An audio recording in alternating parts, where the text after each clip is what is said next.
Off episodes are usually managed by giving more carbidopa-levodopa, more higher dose, more frequently. We also can add other classes of medications like dopamine agonists, MAO-B inhibitors, and COMT inhibitors.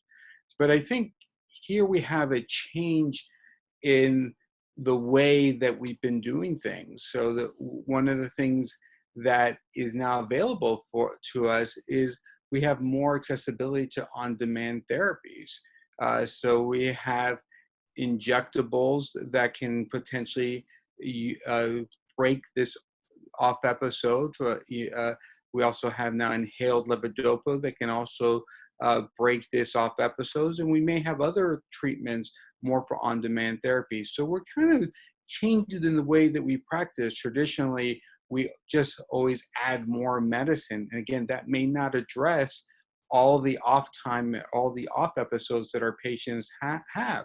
So definitely, Parkinson's disease, as it progresses, really rational polypharmacy is the mainstay. So we're going to use a cocktail of medications to reduce the off time and these off episodes. But even with adding more medicines, our patients may still experience these off episodes. So it's good to have an on-demand therapy. And I think this is where I think we're shifting the way that we treat in movement disorders. And as I said earlier before, we can think about how our colleagues in headaches do it. When I think about an on-demand therapy, I look at the patient. I look at the patient's ability to carry out the procedures necessary to administer the medication.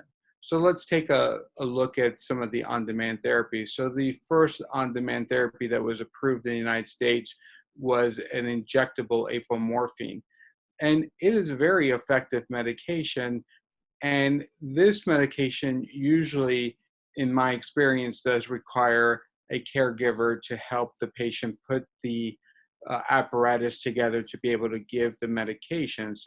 But apomorphine is a significantly effective medication to be able to get the person from an off state back to an on state. So this is a medicine that often comes to mind when you're seeing somebody having a lot of off episodes. However, the inhaled levodopa in the clinical trials, 99.8% of patients were able to do themselves and deliver the inhalation powder effectively in the clinical trials. So it's a little bit easier to use than the injectable. So I take a look at the patients and I also offer the patients, would they like an injectable or would they like an inhalation powder?